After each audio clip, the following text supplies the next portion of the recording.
Okay, so as I said here on this channel and on my Twitter too, over the weekend I watched Barbenheimer. This is just gonna figure. This is just gonna focus on the Barb version portion of it. Gosh, I'm so way too tongue-tied. I did not wear pink to the movie. I wore a suit. I thought it would just be really funny to wear just like a super dressed up nice suit and go to watch freaking Barbie. And I kept it on for Oppenheimer too. But I've got my salmon polo, so I am wearing some pink for the review because I got to. So, of course, like, no spoilers, mild spoilers, full spoilers, because surprisingly, there are some major spoilers for the fucking Barbie movie that we will get into. But starting with the no spoilers, yeah, this movie is so pink.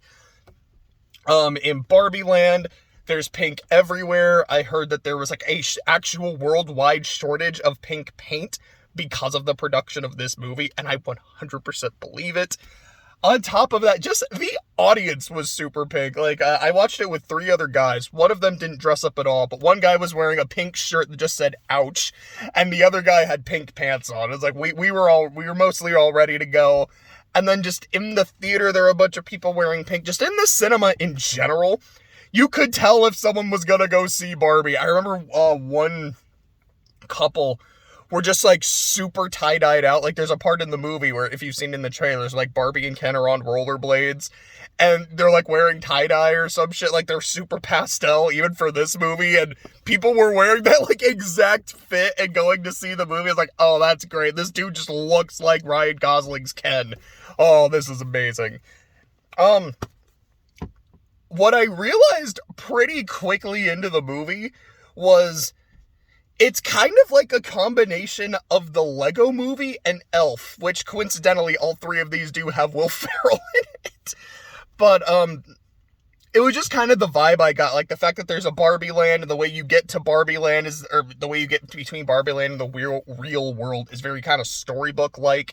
It's like, this just reminds me of Elf, and then this person from this alternate reality just being super happy and preppy when they come to reality, but it's reality, so it kind of hits them like an anvil. You're like, oh, this is very much Elf, but also the kids playing with toys and how it affects the toys, it kind of thing.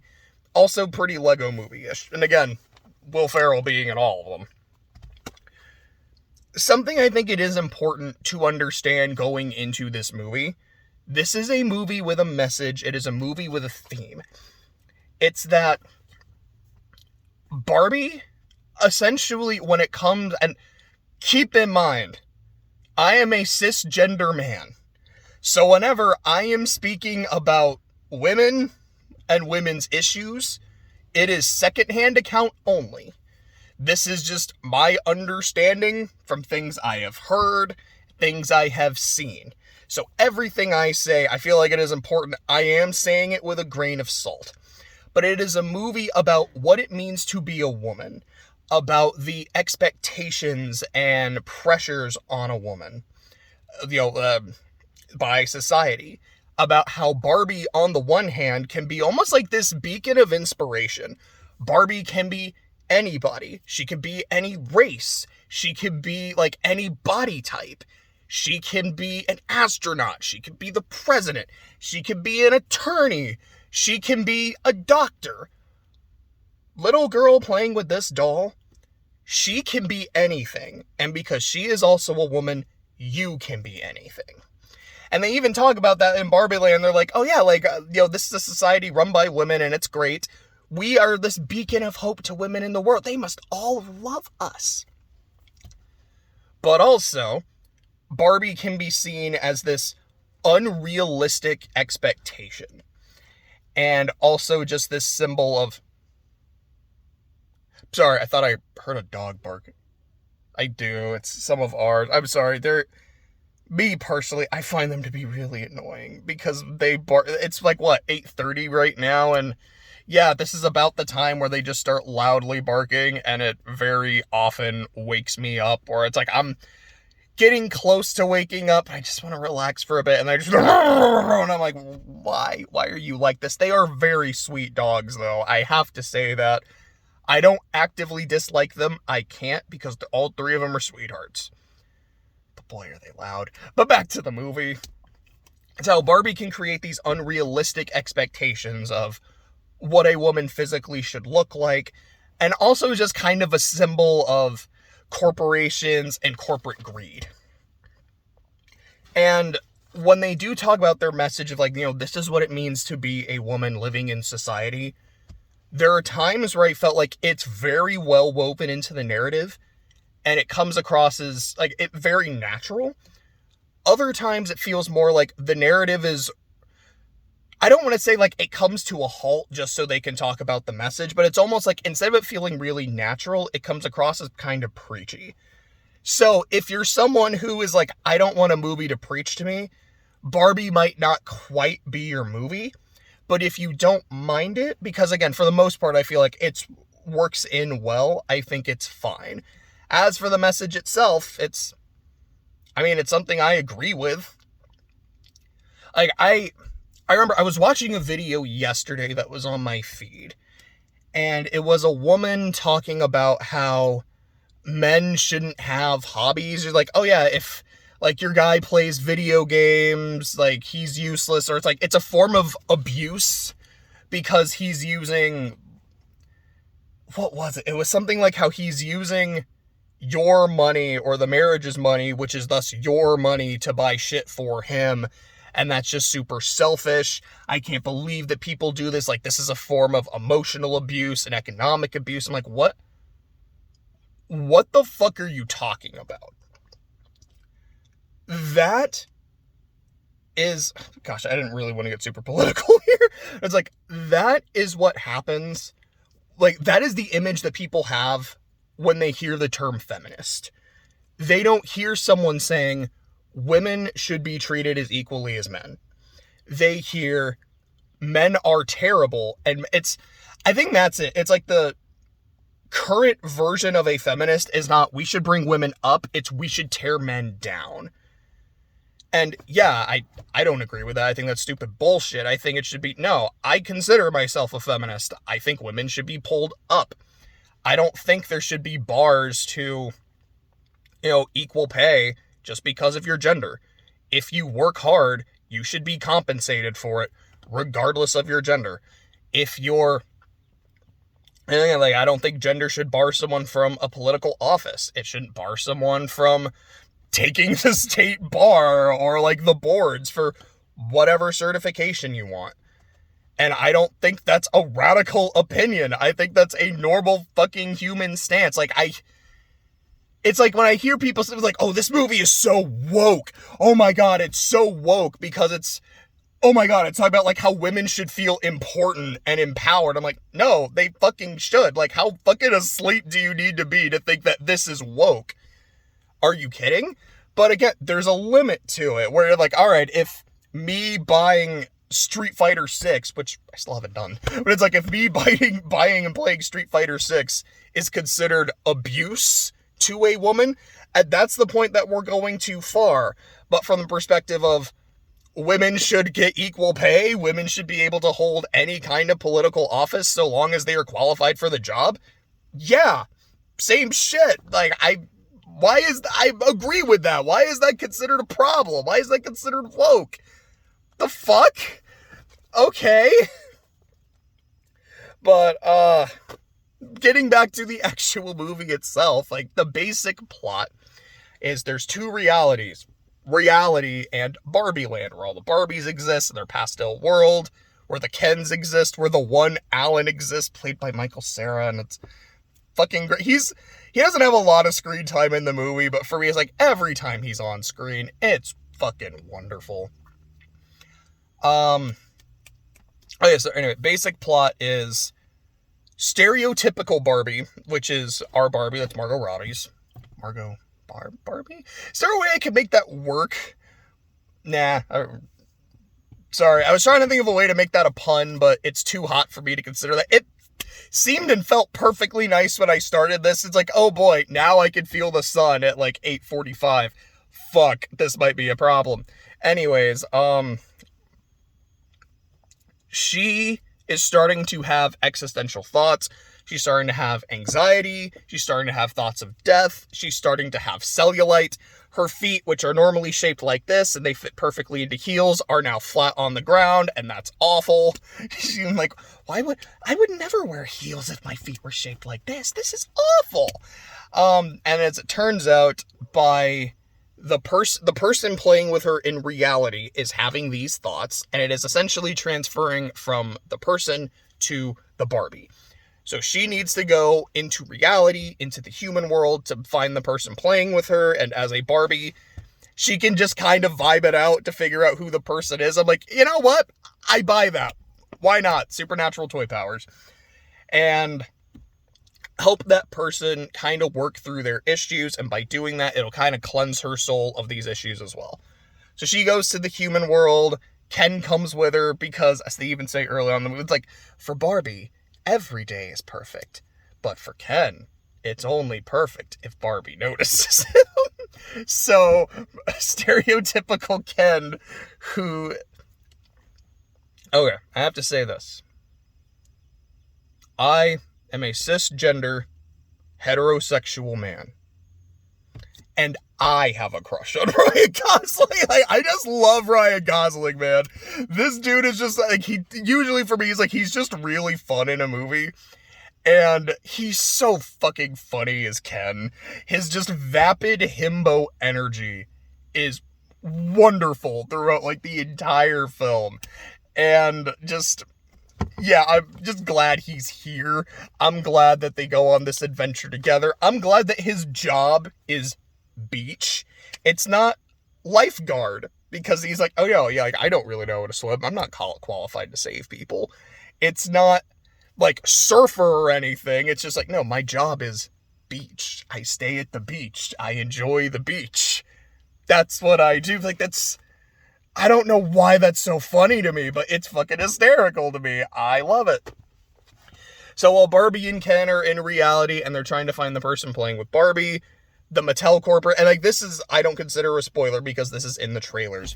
The Mattel Corporation learns that there is a Barbie and Ken, which they don't really care about Ken. They just care that there's a Barbie. But they care that there's a Barbie now in reality, and like, oh shit, we have to do something about this. Like, we need to get her, like, back into Barbie land, because having a Barbie here can cause some shit to happen.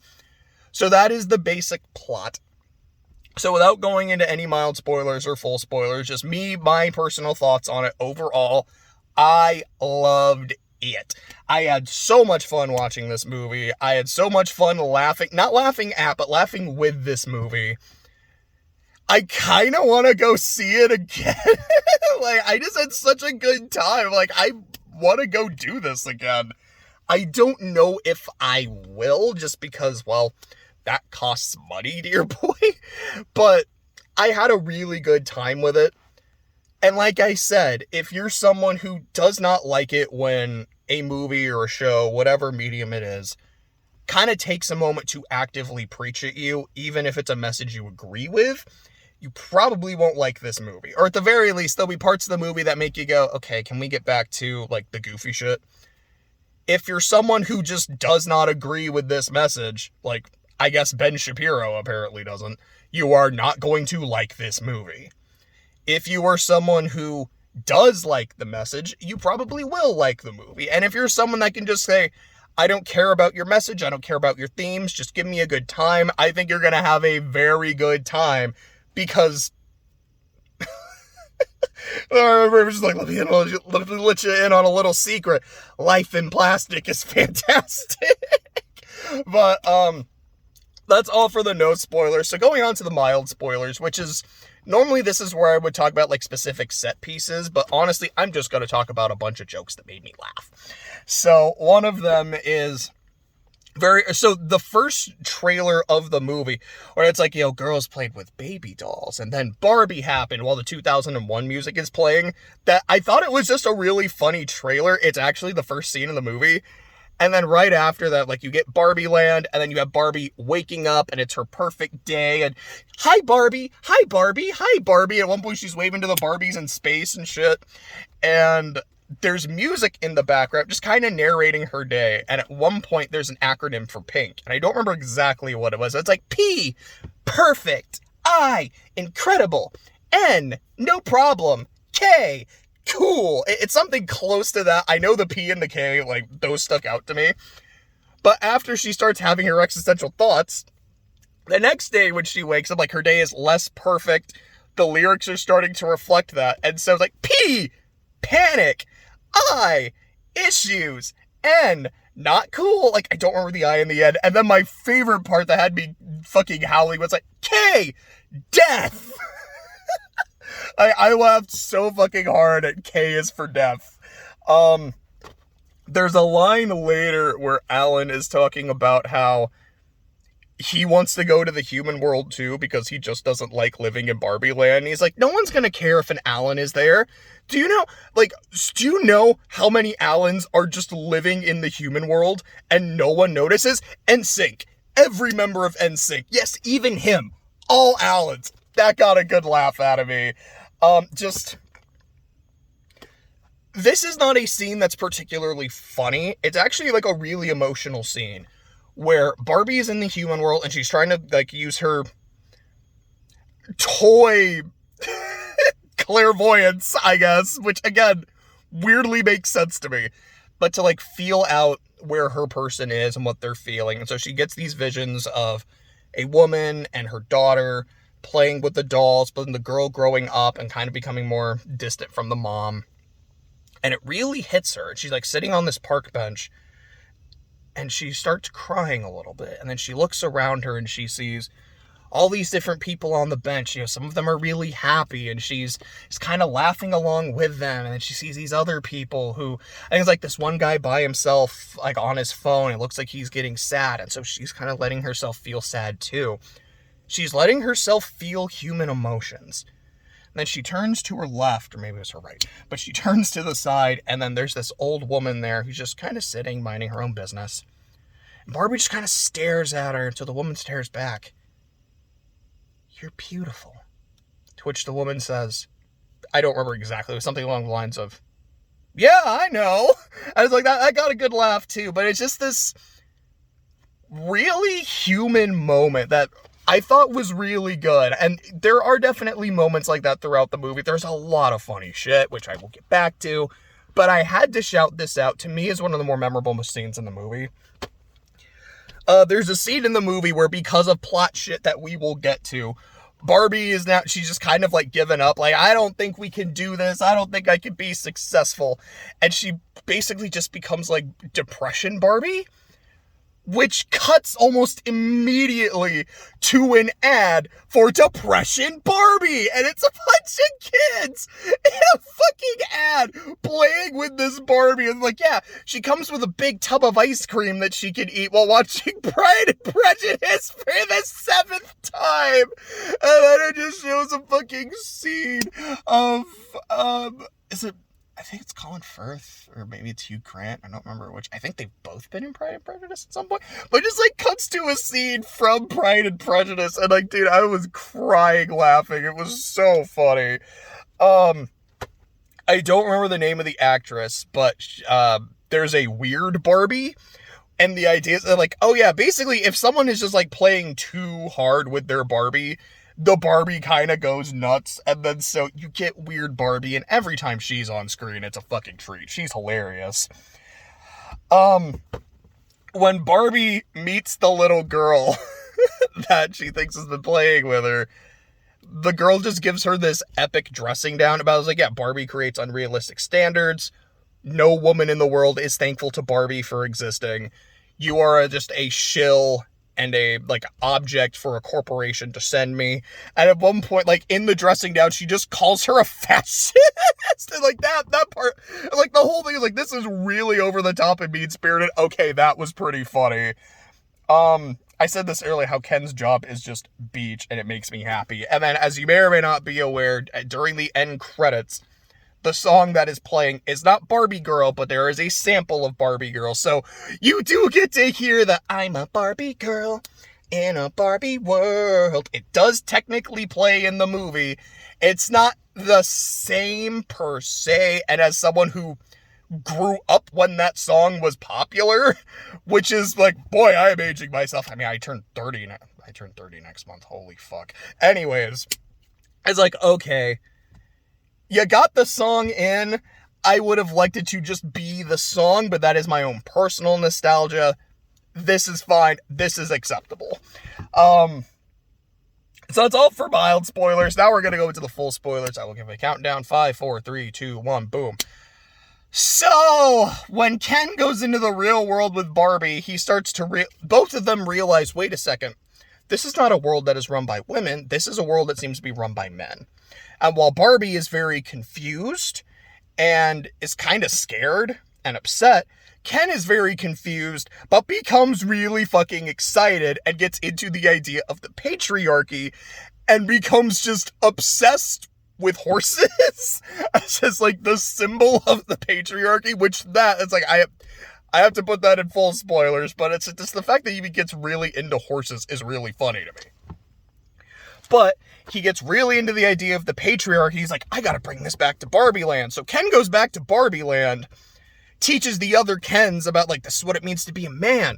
Men are in charge. The patriarchy. So I can't say it's a Ken revolt because there's no, like, on-screen violence or fighting. Essentially, the idea is the Kens basically tell the Barbies that they're in charge now, more or less, and the Barbies having no defense against the patriarchy because they've never been experienced to it before, just kind of like, okay, I guess I'm a slutty cheerleader or a slutty maid now, because, like, they're just, like, wearing cheerleader and maid outfits and stuff. They're like, what the fuck is going on? And Barbie's dream houses all get taken over by the Kens, and it becomes the Mojo Dojo Casa House, which, of course, I can't hear Mojo Dojo without thinking of Mojo Jojo, so that's just something that made me giggle. Anyways, but the over-the-top name of it, while Ryan Gosling is now wearing this, like, mink coat like he just stepped out of the thrift shop video. I think he had, like, a headband. I don't remember what it was under the coat. It was the most goofy-ass attire that I want to wear for Halloween. It was making me laugh way too hard. Now, granted, it's like, alright, they've also, like, making a revolution, and they're now treating the Barbies like second-class citizens. This is a bad thing. But also, there's kind of an understanding between Barbie and Ken, where I don't remember exactly what he says, but it's something along the lines of, now you know how we feel. Because the Kens the entire time have been second-class citizens. Like, yeah, it's... And I just find it really interesting how it's, Barbie Land is run by women, but it sucks to be a man, and then in reality, it's run by men, and it kind of sucks to be a woman. And it's, at least to me, I didn't feel like the movie was saying, Barbie Land is a utopia. You want to live here. Fuck men. It was just more of, interesting how it's reversed, ain't it? And it's like, neither society is necessarily better. They still function. But if you are, to use a term from Scarlet Nexus, if you are one of the others, it's just not so nice. So all the Barbies have a favorite song that they listen to all the time, and I didn't recognize it. It wasn't Barbie Girl. And, like, it might be a song that I actually know, and it just never clicks. I didn't hear the whole thing. But at one point, it gets replaced, because it plays everywhere. It's like, now we're going to just hear Ken's favorite song, which is Push by Matchbox 20. Which, this is, to me personally, I'm like, this is the most clever thing in the entire movie. If you are unaware, Push, as I said, is a song by Matchbox 20. I believe it's off their first album. It was not their first single, but I believe it was their first hit. It is Rob Thomas, a male vocalist, singing a chorus of, I want to push you around. Now I will. Or it's not now I will, it's well I will. Well, I will, well, I will. I want to push you down. Well, I will, well, I will. I want to take you for granted. I want to take you for granted. Yeah, well, I will. On a surface level viewing, it sounds pretty fucking bad. It sounds very misogynistic. It sounds very abusive. And the fact that the Kens, who are now like, I'm aware of the patriarchy. I'm the man in charge. Well, guess what, Barbie? I want to push you around. Well, I will. You're like, okay, this is something that makes sense. But if you're more familiar with the song and you've, like, listened to it a time or two and you actually know the lyrics, or you've heard Rob Thomas talk about the song, while he is a male vocalist, the perspective is from a woman. It is a song about a woman wanting to emotionally abuse a man and wanting to push him around and take him for granted and push him down. And given the fact that the Kens have lived in a society where that is what happens, the women are the ones in charge and are actively taking them for granted and maybe not necessarily pushing them around because the Kens aren't like slaves or anything, but in a way, kind of, like, definitely the taking for granted part. I'm like, this makes a lot of sense. So if you think of Ken as just being, again, like a super vapid airhead himbo, he would think, push you around, I can do that, this is my song. But if you give them a little more credit, like in the scene where he is talking to Barbie and he's like, yeah, now you kind of know what it's like to be the second-class citizen. This being his favorite song because it's almost like, this is what I go through every day. It's actually like really smart that it's that song. And like, I love that song. And like, I liked this choice. That was a really good idea. Good job, movie. This was awesome. So the way they defeat the Kens is, oh, so by the way, it is not the little girl that was playing with Barbie. It is the little girl's mom. Little girl. She's like 13 or so. I think they say she's a tween, so then she's probably like 12. But regardless, it was her mom that was playing with Barbie, kind of reminiscing about the times with her daughter that she doesn't really have anymore. She works for Mattel. So she's been making designs for depression Barbie, cellulite Barbie, thoughts of death Barbie, which is why it's affecting stereotypical Barbie. So she brings them into Barbie Land to kind of like cheer them up or whatever, but then the Ken Revolution is happening. I want to call it like the Kenner Revolution, Kevolution, Kenvolution. It doesn't roll off the tongue as well for me. There is a really good Ken pun that we'll get to in a bit though. So she gives this speech, about what it means to be a woman, about the societal pressures and whatnot, which again is like, I think it's a really good speech. It feels like it's kind of like stops the plot for a bit just to make it, but I think it's worth it. And then it becomes part of the plot. You're like, we got to take the Barbies and essentially speak to them. It's like, this is what it's like to be a woman in a man's world. And that's what kind of breaks them out of their stupor. So once the Barbies have been broken out of their stupor, they're like, cool, now we have to beat the Kens, so we're going to turn them against each other. So each Barbie goes to her Ken, who's like, hey, I want to show you the song that I wrote, and plays Push. And during the performance, each Barbie gets bored, goes to another Ken, and starts talking about how great he is, leading to their Ken to just kind of fester on his insecurities.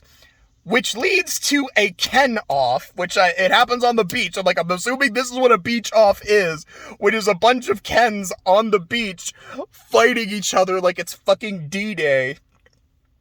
While Ken is singing this song about what it means to be Ken, what it means to be a second-class piece of eye candy, and not really having an identity, which leads to a dance-off that at some point stops being a dance-off and just becomes a group dance number. And it might be the best thing in the movie. It's like, I loved every second of the beach off, dance number, whatever the fuck was going on. I remember I was talking to Clay about the movie because he didn't see it. I was like, do you mind for spoilers? Nah, go for it. And he was like, dude, it sounds like you took shrooms when you watched this movie. I was like, dude, I'm not convinced that I didn't. This movie was bonkers, and I loved it. And after that happens, the Kens are like, oh shit, we forgot to vote on our Constitution. That was today.